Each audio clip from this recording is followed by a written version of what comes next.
తాను కూడా ఒక కొడుకుని కనకపోతే పితృరుణం తీరదు. కాబట్టి సంతానమును కని తీరాలి. పైగా వివాహం ఎవరైనా చేసుకోకపోతే వాళ్ళ తల్లిదండ్రులు పొందే అదృష్టం ఏమిటో తెలుసా అండి? బ్రహ్మచర్యంలోనే ఉండిపోయాడు అనుకోండి, పోనీ ఏదో చిట్ట చివర తురీయాశ్రమంలోకి వెళ్లకుండా ఇటు గృహస్థు కాడు, ఇటు బ్రహ్మచారి, ఇటు ఆ వివాహం చేసుకోకుండా అలా ఉండిపోతే ఇలాంటి బిడ్డన్ని కన్నారు కాబట్టి వాళ్ళ తల్లిదండ్రులందరినీ తిరగేసి చెట్లకు కట్టేస్తారు. మీరు దేవి భాగవతంలో దీనికి సంబంధించి ఒక కథ ఉన్నది. అందుకే నేను పెళ్లి చేసుకోను అని అనరాదు, పెళ్లి చేసుకొని తీరాలి. ఇవాళ కలియుగం కదా, నాకు చాలా మూఢులైన వాళ్ళు కొంతమంది కనబడుతుంటారు. మేము పెళ్లి చేసుకోండి అంటుంటారు. నాకు ఈ మధ్య ఆయన అమెరికా నుంచి ఫోన్ చేశాడు. నేను భగవత్ సంబంధమైన విషయాలు చాలా చదివానండి, విన్నాను, నేను పెళ్లి చేసుకోవద్దు అనుకుంటున్నాను, ఇలాగే ఉండిపోదాం అనుకుంటున్నాను, ఎందుకు ఈ లంపటం అని. నీకు సంకటం, పెళ్లి చేసుకో అని చెప్పాను. నువ్వు పెళ్లి చేసుకో, నీ కర్మ, పెళ్లి చేసుకోకపోతే పాడైపోతావు. శాస్త్రం అలా అంగీకరించలేదు, చక్కగా పెళ్లి చేసుకో, నువ్వేమీ పాడైపోవు పెళ్లి చేసుకుంటే. ఎలా శాస్త్రాన్ని పట్టుకోవాలో అలా పట్టుకున్నవాడు పెళ్ళై తరించిపోతాడు తప్ప పాడైపోయేది ఏమీ ఉండదు. కాబట్టి వివాహం చేసుకుని పితృరుణం తీర్చుకో అని చెప్పాను. కాబట్టి ఇప్పుడు పితృరుణం తీరలేదు, ఇది దోషం. అందుకని అపత్యం వడ్గా, కాబట్టి నువ్వు బ్రహ్మసభలో ప్రవేశించడానికి వీల్లేదు, రుణం ఉండిపోయింది. కాబట్టి మీరు మరోలా భావించకండి, మీరు గొప్ప ఋషి, సాత్విక స్వభావము కలిగిన వారు, మీకు ఇందులో ఉన్న ధర్మ సూక్ష్మము మీకు తెలుసు. మా నోటితో అనిపించకండి, మీ మనస్సు ఖేద పెట్టకూడదు. కాబట్టి మీరు బ్రహ్మసభలో ప్రవేశించరాదు, దయచేసి మీరు తిరిగి వెళ్ళిపోండి అన్నారు. అనగానే ఆ మృకండు మహర్షి కూడా ధర్మ సూక్ష్మం తెలుసున్నవాడు. కాబట్టి అనవిని మౌనియంత హృదయంబున నెవ్వగ చెంది కుంది అవ్వనమును బాసి స్వీయమగు వాసము చేరగ వచ్చుచుండే ఆ దినమున కొందరింటికి విదేశ మునీంద్రుల భార్యలు యోగినులరుదేరా అత్తపసి గేహినివారల కాంచి ప్రేమయ్యి. నిజమే, నాకు పితృరుణం తీరలేదు, నాకు అపత్య దోషం ఉంది అని మృకండు మహర్షి కొంచెం మనస్సులో బాధపడుతూ, అయ్యో నన్ను ఎందుకు ఈశ్వరుడు పితృరుణం నుంచి విముక్తుణ్ణి చెయ్యలేదు అని బెంగ పెట్టుకుని తిరిగి వచ్చేస్తున్నాడు. అదే సమయంలో వేరొక ప్రదేశంలో ఉండేటటువంటి మహర్షుల యొక్క భార్యలు ఇక్కడ ప్రదేశంలో ఉండేటటువంటి తపోవనాల్ని దర్శించడం కోసమని వచ్చారు. వచ్చి వాళ్ళు ఈ మరుద్వతిని చూశారు, మృకండు మహర్షి యొక్క భార్యని. వారు ఋషుల యొక్క భార్యలే.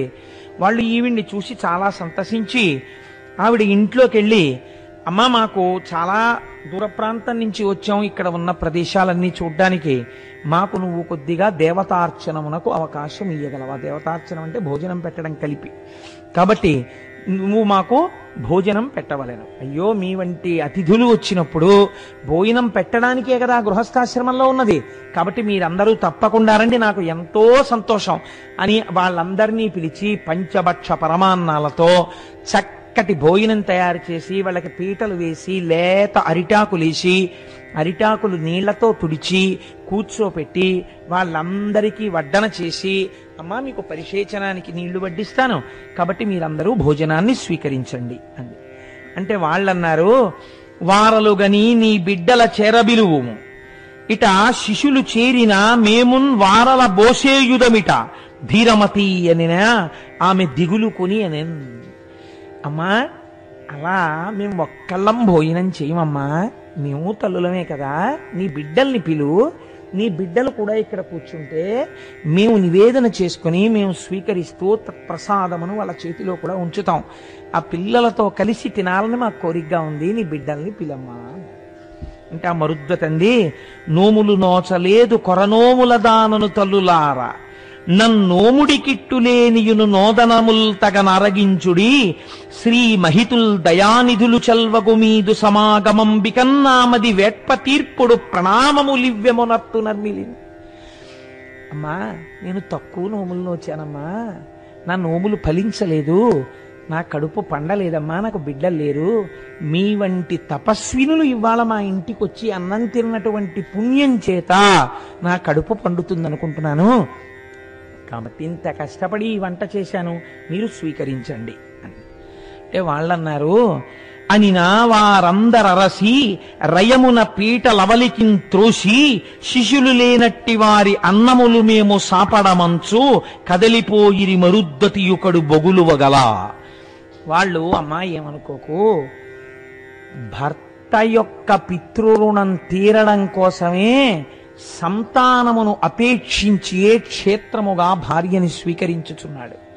మీ ఇద్దరూ కూడా మీరు ఎందుకు గృహస్థాశ్రమంలో ప్రవేశించారో తత్ఫలితాన్ని ఇప్పటికీ పొందలేకపోయారు. కాబట్టి అలా బిడ్డలు లేని ఇంట మేము భోజనం చెయ్యమమ్మా, ఏమనుకోకని చెప్పి పీటలు తోసేసి వాళ్ళు లేచి బయటికి వెళ్ళిపోతే ఆవిడ ఎంతో బాధపడుతూ ఏడుస్తూ కూర్చుంది. అయ్యో చూశావా, నాకు బిడ్డలు లేని కారణం చేత నేను మహాత్ములకు అన్నం పెట్టే అదృష్టాన్ని కోల్పోయాను. ఆ బాధపడుతున్నటువంటి సమయంలో మృకండు మహర్షి కూడా మనస్సులో చాలా కుందుతూ, అయ్యో బ్రహ్మసభలో ప్రవేశించలేకపోయానే సంతానం లేక అని బాధపడుతూ ఆయన ఇంటికి వచ్చాడు. ఇంటికి వచ్చేటప్పటికి ఇంతటి మహాపతివ్రత అయినటువంటి భార్య ఏడుస్తూ కూర్చున్నాడు. ఆయన వెళ్ళి, ఎందుకు ఏడుస్తున్నావు నువ్వు అని అడిగాడు. మునిసతులు వచ్చి వంచించి చనిన విధమునంతయును పూసగృచ్చిన ఎట్లు తెలిపి తిరుగ వందురుచుండునా ధీరుడాత్మ పరిభవంబును తెలిపి కరిణి పలికే. వాళ్ళు ఆ ఋషికాంతలు రావడం, వాళ్ళకి అన్నం పెట్టడం, పిల్లలు లేని ఇంట మేము తినమమ్మా అని పీటలు తోసి వాళ్ళు వెళ్ళిపోవడం ఈవిడ చెప్తే ఆయన కన్నుల కూడా నీరు కారింది. అయ్యయ్యో మరుద్వతి, ఏకకారణమునకు ఇద్దరము అవమానములకు గురయ్యాం. అక్కడ నాకు బ్రహ్మసభాప్రవేశం జరగలేదు, ఇక్కడ నీకు ఋషిపత్నులకు ఆతిథ్యం ఇవ్వలేకపోయావు. గృహస్థాశ్రమమే పాడవుతోంది మన ఇద్దరిది బిడ్డలు లేక. కాబట్టి ఇప్పుడు వాళ్ళిద్దరు అన్నారు, అందుకేనండి మన శాస్త్రం ఏమంటుందంటే, సంతానము కలగకుండా ప్రతిబంధకముగా నిలబడినటువంటి దోషము పరిహరింపబడడం ఈశ్వర అనుగ్రహంగా ఉంటుంది. ప్రత్యేకించి సుబ్రహ్మణ్యుడి యొక్క అనుగ్రహం మీదనే వంశవృద్ధి ఆధారపడుతుంది అని శాస్త్రవాక్యం. అందుకే సుబ్రహ్మణ్యారాధన అంత గొప్పది. చాలా పెద్ద మనస్సుతో ఇవాళ పొద్దున్న మేము సుబ్రహ్మణ్యేశ్వర స్వామి వారి యొక్క ఉత్సవాలు ఏ విఘ్నం లేకుండా అందరికీ ప్రయోజనం కలిగేటట్టుగా జరగాలని విఘ్నేశ్వర పూజ చేసి ఇవాళ పొద్దున్న విఘ్నేశ్వరుడికి బియ్యం మీదు కట్టాం. స్వామి పూర్తయ్యాక నీకు ఉండ్రాళ్ళు పోస్తామయ్యా అని. అంటే మా గోపాలకృష్ణ గారు అన్నారు, కడుపు పండని వాళ్ళు ఎంత బాధపడతారో మనకి తెలుసు కదా కోటేశ్వరరావు గారు, వాళ్ళ కోసం పైన షామియానా వేయించి ఆర్జితం వాళ్ళందరూ అక్కడ కూర్చుని చేస్తుంటే ఆలయంలో అయ్యప్ప స్వామి వారి ప్రధాన అర్చకుడైనటువంటి బ్రహ్మచారి అయిన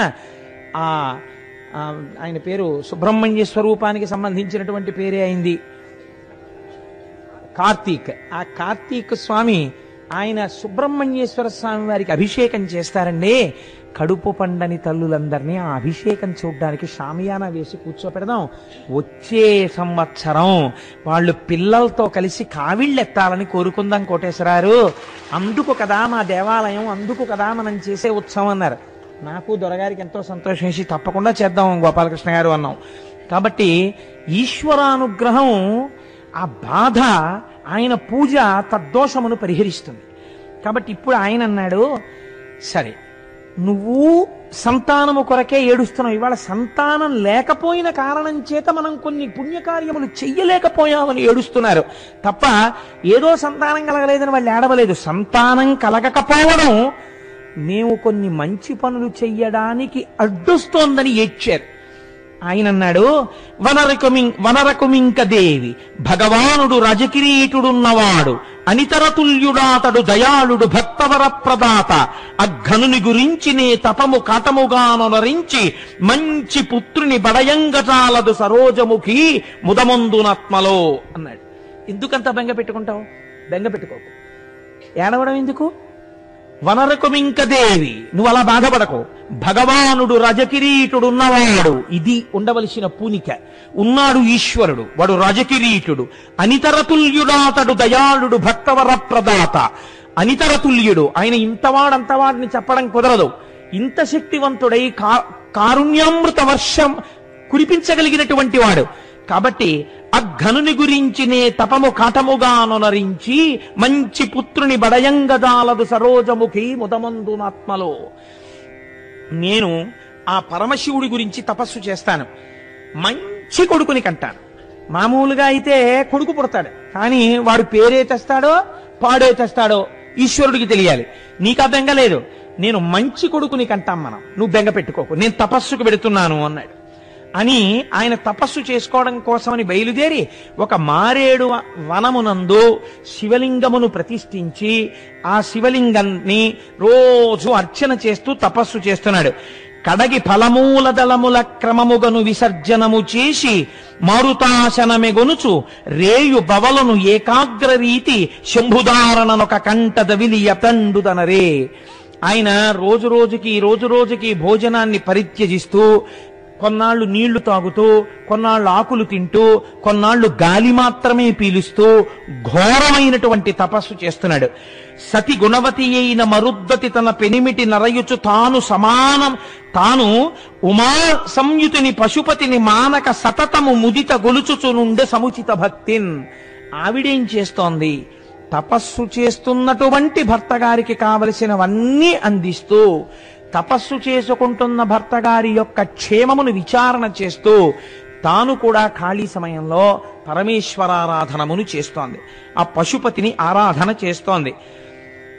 ఇలా ఆరాధన చేస్తున్నారు. ఇద్దరు దంపతుల యొక్క పూనిక ఏమిటంటే ఆ ఈశ్వరానుగ్రహము చేత మనకి బిడ్డలు కలిగి తీరుతారు.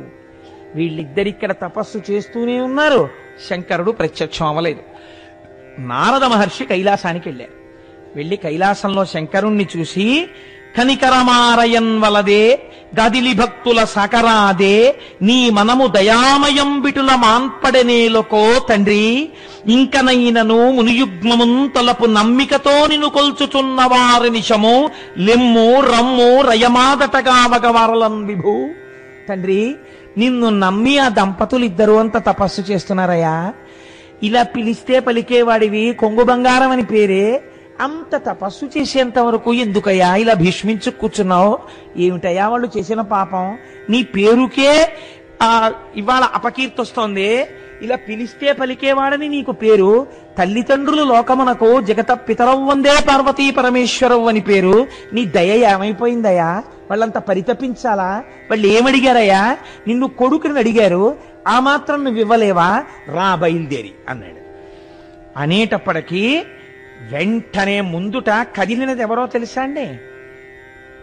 ఆయన్ని శివుణ్ణి చెయ్యాలి, అమ్మ అనుగ్రహం కదలాలి ముందు.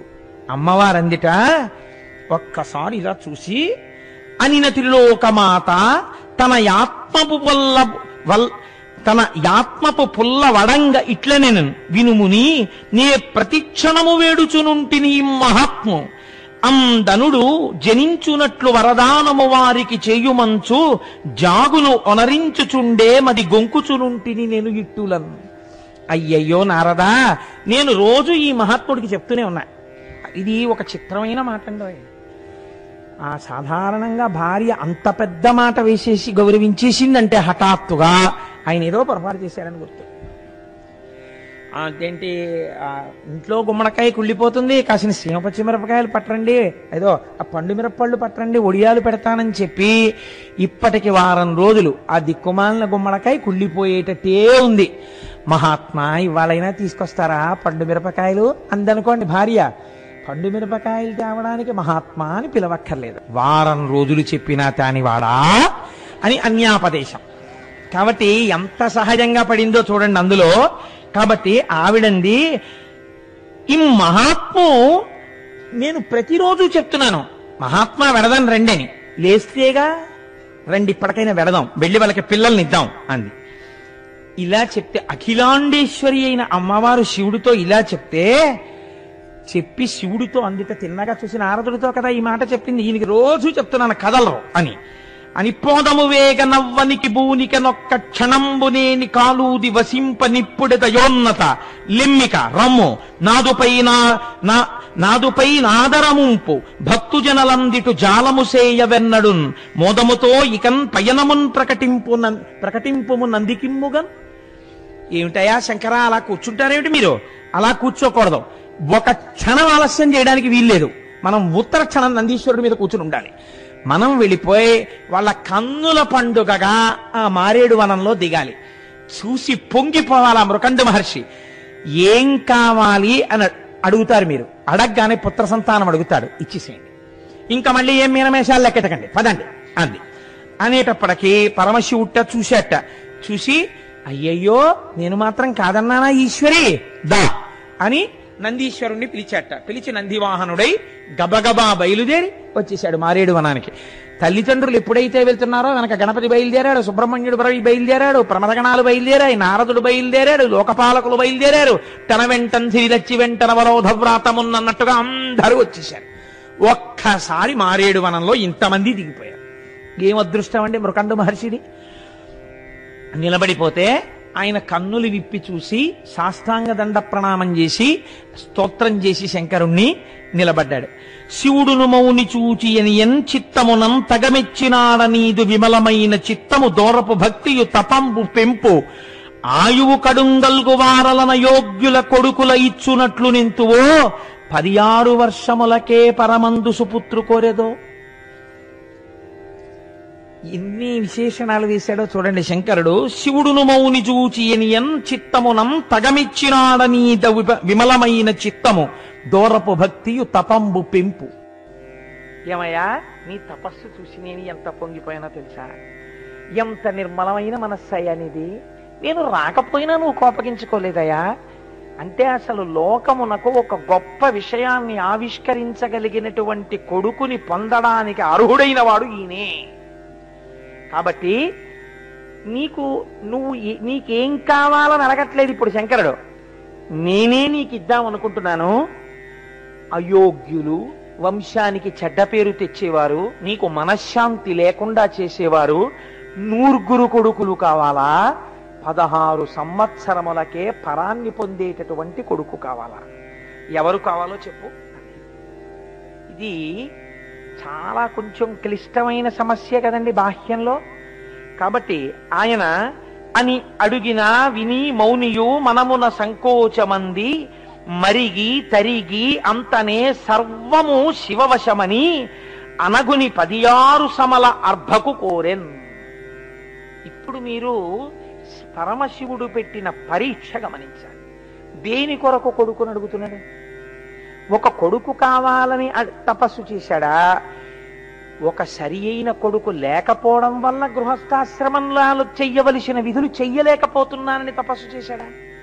మంచి పుత్రుని బడయంగజాలుదు ముదమందు సరోజముఖి ఆత్మలో అంటూ కదా బయలుదేరాడు. అయినప్పుడు ఇప్పుడు మంచి కొడుకంటే ఏమిటి దాని అర్థం? 100 ఏళ్ళు వాళ్ళు ఏం పనులు చేస్తే లేదురు మా కళ్ళ ముందు తిరిగే వాళ్ళు అయితే చాలన్నవాడు మంచి కొడుక మృకండుడి దృష్టిలో? 16 వర్షములకే పరమందు సుపుత్రు కోరేదో. ఇదే సుపుత్రుడు. ఎవరిని అడుగుతాడు? ఈయన ఏ స్థాయిలో సమాధానం ఇస్తాడు చూశాడు. శంకరుడే కదండి. ఎంత గొప్ప పరీక్ష అండి. ఆయన కూడా మనస్సులో ఆలోచించాట. ఒక్క దుష్టుడైన కొడుకు పుట్టి చేయరాని పనులు చేశాడనుకోండి, పైన ఉన్న వాళ్ళు కూడా కింద పడిపోతారు అధోలోకాల్లోకి. కాబట్టి ఒక మంచి కొడుకునే అడుగుదాం. నేను ఎందుకు కోరుకున్నాను? పితృరుణం నుంచి విముక్తున్నవడానికి. మళ్ళీ వాళ్ళను కూడా పడగొట్టే కొడుకు నాకెందుకు? ఆ పైన 16 వర్షములకే పరమందు సుపుత్రు కోరెదో అన్నవాడెవడున్నాడో వాడు తలుచుకుంటే ఎందుకు మళ్ళీ మార్చి ఏదైనా చెయ్యలేడు? ఇది ఇచ్చినవాడు అది ఇవ్వడా తర్వాతని ఏమిటి నమ్మకం? వాణ్ణి నమ్మి యోగ్యతని కోరుతాను తప్ప వాణ్ణి వదిలి నా ప్రజ్ఞతో ఆలోచించి 100 ఏళ్ళు ఉండే తప్పుడు కొడుకుల్ని నేను అడగను అనుకున్నట్ట. ఇప్పుడు పూనిక మళ్ళీ ఎవరి మీదకే వెళ్ళింది?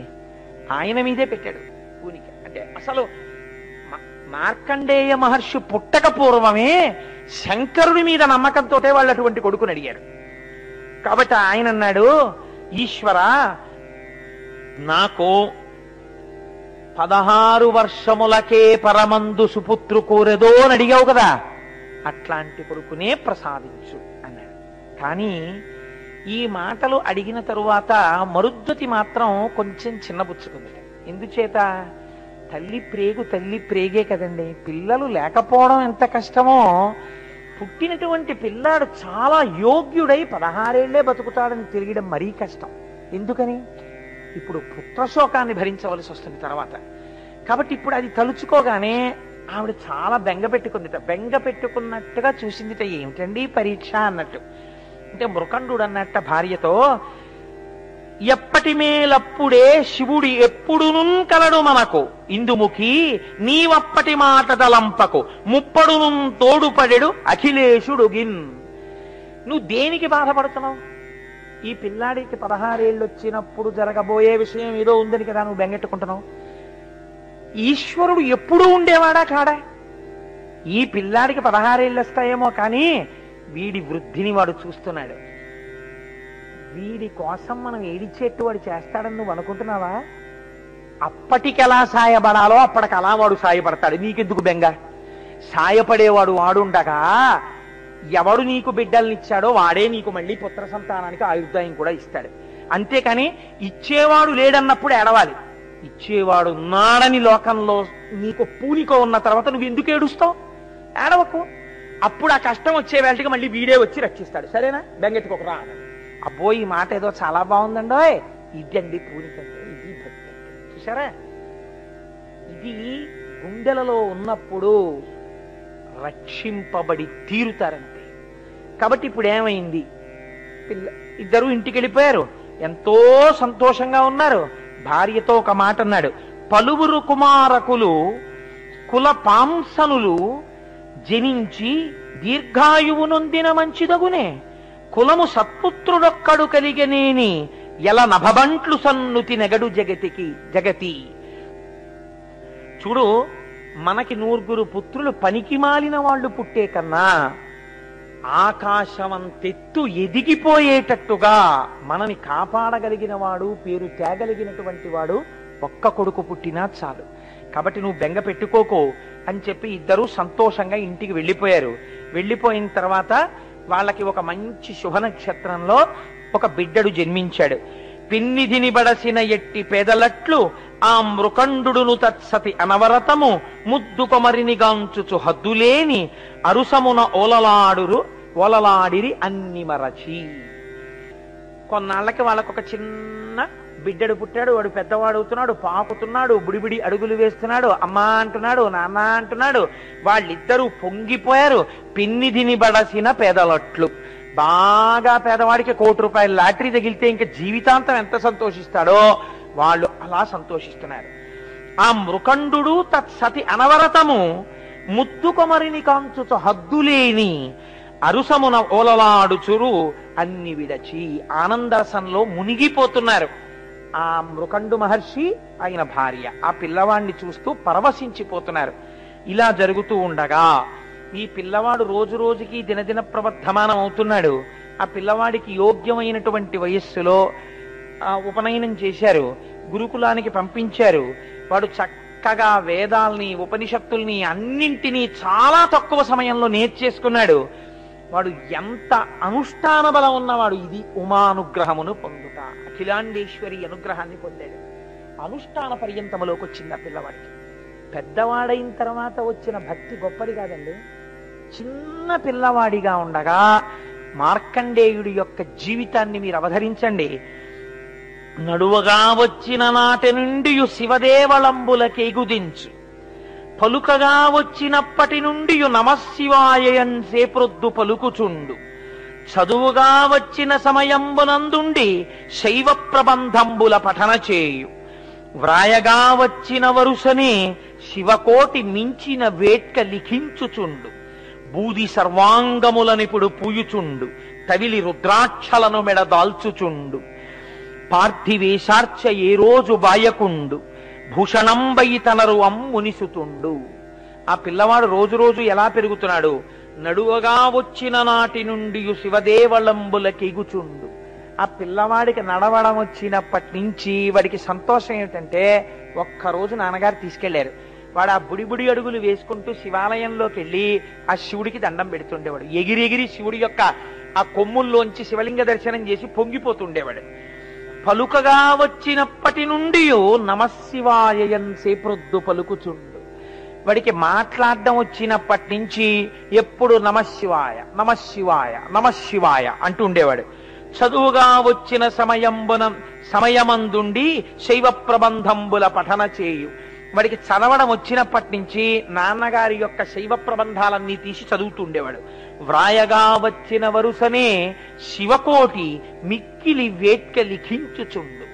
శివనామం ఎంత గొప్పదండి, మామూలు నామం ఏమిటది. అందుకే మీకు ఇప్పుడు శ్రీ శివ కోటినామాల పుస్తకాలు పంచబోతున్నారు.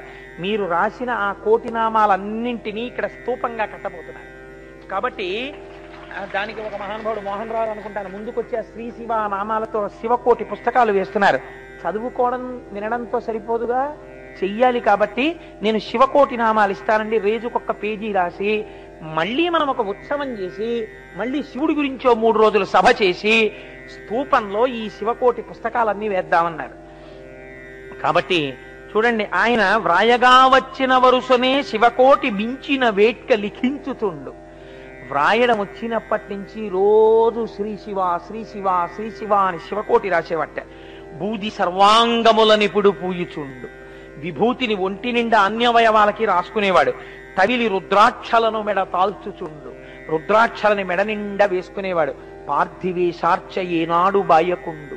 ఏ రోజున పార్థివలింగానికి పూజ చెయ్యకుండా ఉండేవాడు కాదు. భూషణం బై తనరు అమ్మునిసుతుండు.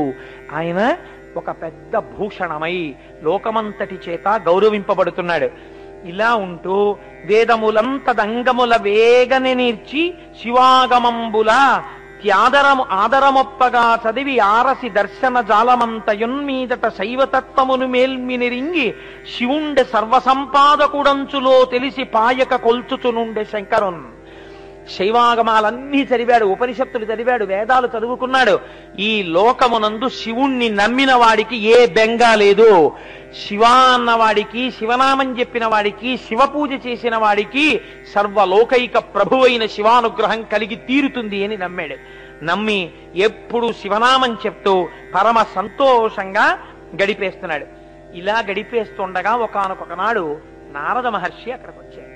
నారద మహర్షి వచ్చి ఆ మృకండు మహర్షిని, మృకండు మహర్షి యొక్క భార్యని చూశారు.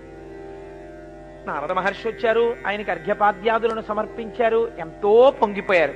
పొంగిపోయిన తర్వాత చాలా బాగుంది, కానీ చాలా సంతోషంగా ఉంది, మీ ఇల్లు చూస్తుంటే ఎంత పొంగుగా ఉంది, మృకండుడా నీకు తగిన కుమారుడు లభించాడోయ్. కానీ ఒక్క విషయం మీకు జ్ఞాపకంలో ఉందా? ఈ పిల్లవాడికి 15వ సంవత్సరం వెళ్ళిపోయి 16వ సంవత్సరం వచ్చేసింది. 16వ సంవత్సరం కూడా కొద్ది రోజులలో పూర్తి అయిపోబోతోంది. 16వ సంవత్సరం పూర్తయిపోయిన పుట్టినరోజు నాడే ఉపద్రవం కూడా వచ్చేస్తుంది. ఇంత మనసు పెంచుకున్నారే, ఇంత మంచి పిల్లవాడే, ఇంత తల్లిదండ్రుల్ని సేవిస్తాడే, ఇంత శివభక్తుడే, ఇలాంటి పిల్లవాడికి ఏదైనా జరగరానిది జరిగిపోతే మీరు తట్టుకోగలరా? ఈ పిల్లవాడి ఆయుర్దాయం అయిపోతోంది కదా అని నారదుడు ఈ మాట చెప్పగానే మొట్టమొదట భూమి మీద పడిపోయి ఆవు దూడ కనపడకపోతే అంబారావం చేస్తూ పరిగెత్తినట్టు పిల్లాన్ని తలుచుకుని మార్కండేయ మార్కండేయ అని పిలుస్తూ ఆడుకుంటున్న పిల్లాడి దగ్గరికి పరిగెత్తి నేల మీద పడి పొర్లుతూ గుండెలు బాదుకుని మరుద్వతి ఏడుస్తోంది. కొద్ది రోజుల్లో వాడు వెళ్ళిపోతాడన్న సత్యాన్ని భరించలేక ఇంత తపోనిష్టాగరిష్ఠుడైనటువంటి మృకండు కూడా ఆ దుఃఖం మూర్చుకోలేక కింద పడి దుల్లుతున్నాడు, దుల్లి ఏడుస్తున్నాడు. ఇంతలో మార్కండేయుడు గబగబా లోపలికి వచ్చాడు. 16 సంవత్సరముల పిల్లవాడు. ఆయన అన్నాడు, ఎందుకు ఏడుస్తున్నారు మీరు అని అడిగాడు. కుందగనేల మీరిటులా కోమల చంద్రధరుండుండె భక్తులకు వందురనీక సాకునదెవాసి సుమి అల శూలపాణికే గందరగోళమున్గొనక గాదిలి పుత్రుడపింపు పొంచు మున్ముందుగా పంపుడంత శుభముల్ సమకూరు తొలంగు అంగదల్. ఆయన వచ్చి, ఎందుకమ్మా ఏడుస్తున్నారు, ఏమవుతుందని ఏడుస్తున్నారమ్మా అని అడిగాడు. ఈ ఉన్న సత్యాన్ని వాళ్ళు ఎరుకలో పెట్టారు. ఆ పిల్లవాడి ముఖంలో మాత్రం ఏ విచారం లేకుండా అలా నిలబడి ఉన్నాడు నవ్వుతూ. ఇప్పుడు నారదుడు అన్నాడు, వాడి భక్తి, వాడి విశ్వాసం, వాడి ధృతి, వాడి ధైర్యం చూశారా?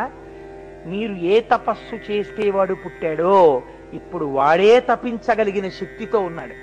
వాడే శివుడున్నాడు, రక్షించి తీరుతాడన్న పూనికతో ఉన్నాడు. కాబట్టి మీరు శివార్చనని పెంచండి, మీరు శివానుగ్రహానికి తపస్సు మొదలు పెట్టండి. మొట్టమొదట వీణ్ణి హిమాలయ పర్వత ప్రాంతాలకి పంపించి వీణ్ణి అక్కడ కూర్చోపెట్టి తపస్సు చేయమని చెప్పండి. ఏ శంకరుడు వీణ్ణిచ్చాడో ఆ శంకరుడే వాడిని రక్షిస్తాడో రక్షించాడో తెలిసిపోతుంది. ఇప్పుడు ఈ బరువు మీ మీద పెట్టుకోకండి, వాడి మీద పెట్టండి. ఆ గందరగోళం వాడి చూసుకుంటాడు. ఆయన మీద పెట్టండి, పిల్లాన్ని పంపండి. ఇప్పుడు ఎవరికి వచ్చిందండి పరీక్ష? భక్తుడికి రాలేదు, భగవంతుడికి వచ్చింది. అయితే ఈ పిల్లవాడు తట్టుకోగలడా? అంతటి ధృతితో వెళ్ళి తపస్సు చెయ్యగలడా అంటే ఆయన అన్నాడు, ఏటికి తల్లి తండ్రి ఇటు లేడుచుచునుంటిరి తద్విదంబు నాకేటికి చెప్పరైతి ఇక నేను చెప్పుడనుగ్రహించి చెట్పాతదియేయో దానిని దృఢంబుగా బాపి సుఖంబు కూర్తూ ఆరాటము బాయుడి మనకు రాజకిరీటి కలండు తోడుగన్. అసలు ఈ విషయం నాకు ఎందుకు చెప్పలేదు నాన్నగారండి? దీన్ని దాచిపెట్టి మీరు నాళ్ళ నుంచి గుండెల్లో కుంపటి ఎందుకు పెట్టుకున్నారు? ఏమిటి నాన్నగారు బలేవారు, రాజకిరీటి మనకి పరమశివుడు ఉన్నాడండి. నన్ను చంపడమే తరమే యమధర్మరాజుకి నా ప్రాణాలు తీయడం. ఆయన ఉండగా నాకేమిటి బెంగ నాన్నగారు? మీరు అనుమతించండి, మీ పాదాలకి నమస్కరిస్తున్నాను. ఆయుష్మాన్ భవ, విజయోస్తు, శుభం భూ. ఆ రాజకిరీటుడున్నాడు, బెంగ పెట్టుకోకండి. ఇదిగో నేను ఇప్పుడే బయలుదేరి వెడుతున్నాను, మీరు నాకు దీర్ఘాయుష్మంతుడనవాలని ఆశీర్వచనం చెయ్యండి అని చెప్పి ఆయన బయలుదేరి వెళ్ళడానికి ఇంతకి గొప్ప చేసి ఇటులెంతయును విలపింప చెల్లునే అంతయు చక్కనయ్య విడనాడు దైన్యము మన్యువేగమున్ శ్రాంతిని చెందుడిపుడే అల శంకరు గూర్చి తపింపపోయదన్ చింతల తీర్చి అఘనుడు సిద్ధి నొసంగు నొసంగు సౌఖ్యముల్. ఆ శంకరుడు గురించి తపస్సు చేస్తాను, ఆ మహానుభావుడు నాకు సిద్ధినిస్తాడు, సమస్తమైనటువంటి భోగాల్నిస్తాడు, ఐశ్వర్యాన్నిస్తాడు, ఆయుర్దాయాన్ని ఇస్తాడు. మీరు బెంగ పెట్టుకోకండి నాన్నగారండి, మీరు కూడా శివారాధన చేయండి అని చెప్పి ఆ పిల్లవాడు వెళ్ళిపోయి హిమాలయ పర్వత ప్రాంతమునందు ఒక శివలింగాన్ని తయారు చేసి దానికి ఒక చిన్న దేవాలయం లాంటిది ఒకటి నిర్మాణం చేసుకొని ఇట్లు దీవింపవారంత నెలమి చెంది మునికుమారుడు అవనికి జననికి జనకునకును మృక్కులనొనర్చి శుభలగ్నమున ప్రయాణమును ఒనర్చి హిమాచలంబునకు చనియే. ఆ హిమాలయ పర్వతాల దగ్గరికి వెళ్లి దేవాలయం కట్టుకుని అక్కడ కూర్చుని ఆయన తపస్సు మొదలుపెట్టాడు. అద్భుతమైనటువంటి తపస్సు చేస్తూ 3 వేళలా శివలింగాన్ని ఆరాధన చేస్తూ శతరిద్రియాన్ని పారాయణ చేస్తూ ఎప్పుడు శివలింగాన్నే నమ్మి ఆయన శంకరుడే ఇప్పుడు ఈ లింగ రూపమునందున్నాడు అని ఆ ఆరాధన చేస్తుండగా ఆయన ప్రాణములను ఉగ్గడించవలసినటువంటి సమయం ఆసన్నమైంది. అక్కడ యమలోకంలో యమధర్మరాజు గారు దూతల్ని పిలిచి కాలుండుగ్రతరాత్ముడై అడరి మార్కండేయు హింసింపనా భీలాకారుల ఆత్మదూతల కడున్ భీష్మక్రియాధుర్యులన్ వైళంబారసి పంపవారలు మహావష్టంభమేపారగా బ్రూలేయాద్రితటిన్ వసించు మునిరాడ్బాలున్ వడించెరుడున్. దూతల్ని పిలిచి ఆ పిల్లవాడికి ఆయుర్దాయం అయిపోతుంది, మీరు వెంటనే పాశములు పట్టుకుని ఆ ప్రాంతాన్ని చేరి మార్కండేయుడి యొక్క ఆయుర్దాయాన్ని ఆ పాశముల చేత తీసి పట్టుకుని మళ్ళీ ఈ లోకాన్ని చేరండి అన్నాడు. ఆ దూతలు అక్కడికి వెళ్ళారు. ప్రాణోత్క్రమణము కావలసిన సమయం ఆసన్నమైంది. వాళ్ళు చిన్న దేవాలయం లాంటిది ఒకటి నిర్మాణం చేసుకుని అందులో కదండి ఒక ఏదో ఆకులతో కట్టుకున్నాడు ఆయన. లోపల శివలింగం దగ్గర కూర్చుని తదేక ధ్యానంతో శివారాధనం చేస్తున్నాడు. ఈ శివారాధనం చేస్తున్నటువంటి సమయంలో ఈ వచ్చినటువంటి యమదూతలు ఆయన మీద పాశం వెయ్యడం కోసమని ఒక్కసారి తొంగి లోపలికి చూశారు ఎక్కడున్నాడు అని. చూసి యముని దూతలు కాంచి సంయమి కుమారుడించుక చెలింపక ఆత్మ మహేశునంది తిరముగా నుంచి పూజ నంబురువు మీర సల్పుతుండగా వారలా చందమెరిగి లోపలికి చూసేటప్పటికీ అసలు ఏ విధమైనటువంటి కదలిక లేకుండా అలా పరమశివుడి మీద